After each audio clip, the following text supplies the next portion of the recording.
नमस्कार, आप देख रहे हैं दैनिक राष्ट्रहित का डिजिटल यूट्यूब चैनल और मैं हूं आपके साथ आपका होस्ट, आपका दोस्त साद सिद्दीकी। पेश है देश और प्रदेश की खास खबरें। में इंडिया गठबंधन की बड़ी बैठक आयोजित की गई, जिसकी अध्यक्षता राष्ट्रीय अध्यक्ष मल्लिकार्जुन खड़गे ने की।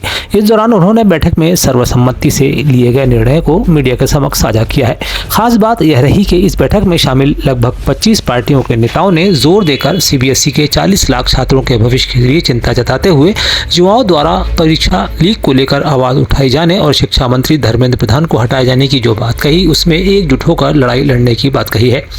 बैठक में यह भी निर्णय लिया गया है कि सभी विपक्षी दल बीजेपी के खिलाफ लड़ाई में एकजुट रहेंगे और राहुल गांधी को अपना समर्थन देंगे। लाखों विद्यार्थियों को प्रभावित करने वाले अनेक गंभीर मुद्दों की स्थिति को देखते हुए ये सर्वसम्मति से निर्णय लिया गया कि शिक्षा मंत्री को तत्काल इस्तीफे की हम मांग कर रहे हैं, वो इस्तीफा देना चाहिए, क्योंकि उनके कार्यकाल में नीट और सीबीएसई परीक्षाओं में शामिल लाखों युवकों के साथ विश्वासघात हुआ है। आज लाखों युवा आज रास्तों पे खड़े हुए हैं। में राज्यसभा चुनाव के लिए अपना 30वां उम्मीदवार घोषित किए जाने के बाद मध्य प्रदेश का राज्यसभा चुनाव दिलचस्प हो गया है। लेकिन मध्य प्रदेश में जिस तरह से कांग्रेसी खेमे अपने वर्चस्व की लड़ाई लड़ते देखे जाते रहे हैं, उसे देखते हुए कहा जा रहा है कि यदि किसी एक खेमे में बगावत कांग्रेस की तकदीर बदल सकती है।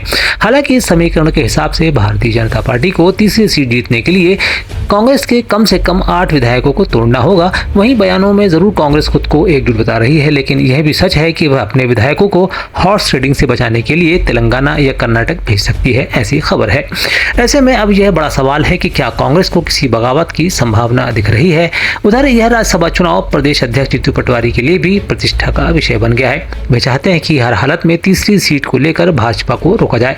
यही कारण है कि वे जोर शोर से भाजपा के नारी शक्ति और महिला आरक्षण के मुद्दे को उठाकर भारतीय जनता पार्टी को न सिर्फ संदेश बल्कि नसीहत देने में जुट गए हैं। उन्होंने मंच से भारतीय जनता पार्टी को मैसेज देने की कोशिश करते हुए कहा कि मध्य प्रदेश में भारतीय जनता पार्टी लोकतंत्र का चीरहरण करना चाहती है।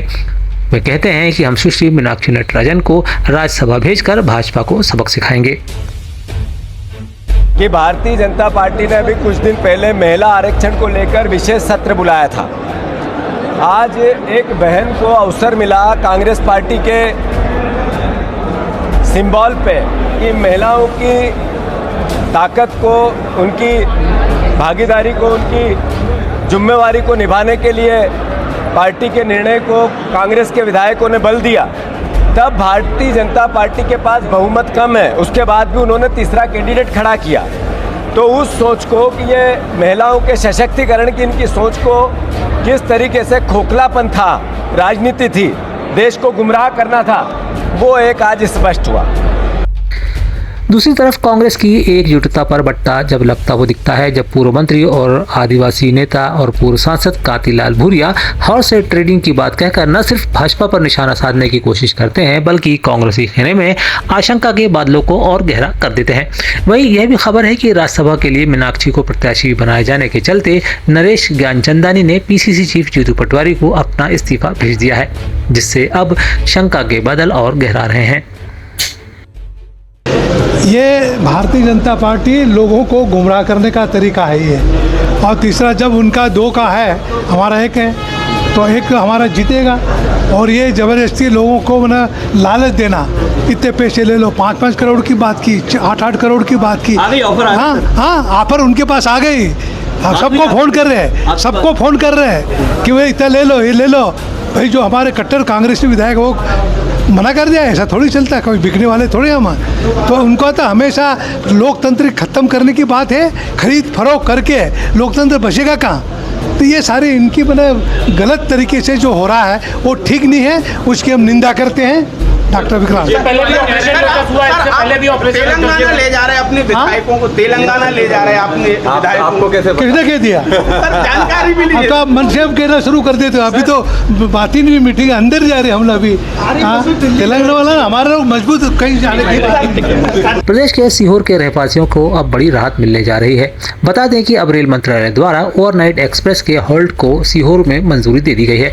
बताया जा रहा है कि यह खुशखबरी सीहोर वासियों को भोपाल सांसद आलोक शर्मा के अथक प्रयासों के बाद मिल सकी है, जिसके बाद रेल मंत्री अश्विनी वैष्णव ने सीहोर वासियों को मांग को स्वीकार करते हुए ओवरनाइट एक्सप्रेस के सीहोर स्टेशन पर ठहराव को मंजूरी प्रदान कर दी है।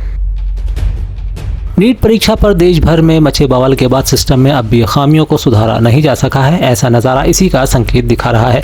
बता दें कि मामला मध्य प्रदेश से है, जहां पर अब जेल प्रहरी में सिस्टम में खराबी की शिकायत दर्ज कराई जा रही है। वहां भी यह परीक्षा देने पहुंचे परीक्षार्थियों द्वारा जब उन्हें परीक्षा केंद्र पर निर्धारित समय के बाद भी ताला लटका हुआ मिला, साथ ही जिम्मेदारियों की वह उदासीनता जिसमें वे एक बयान भी नहीं देने से कतराते हैं।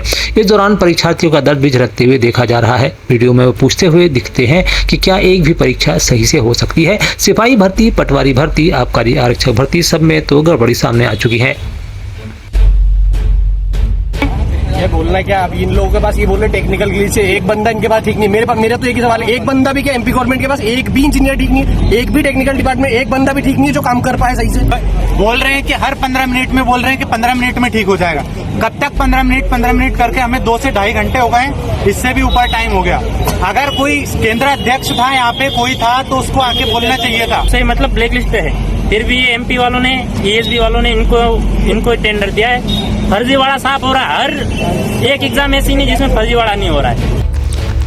उधर कांग्रेस के नेता राधे जाट ने पटवारी परीक्षा में बवाल के बाद इसका ठीकरा प्रदेश के मुखिया डॉक्टर मोहन यादव पर फोड़ते हुए सोशल मीडिया पर पोस्ट में लिखा है कि आखिर कब तक युवाओं के भविष्य के साथ खिलवाड़ होता रहेगा।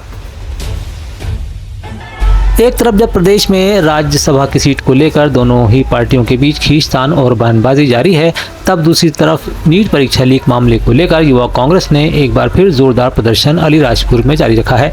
तस्वीरों में देखा जा रहा है कि किस तरह युवा कांग्रेस के कार्यकर्ताओं पर पुलिस प्रशासन बल प्रयोग कर प्रदर्शन को नाकाम बनाने की कोशिशों में जुटी हुई है।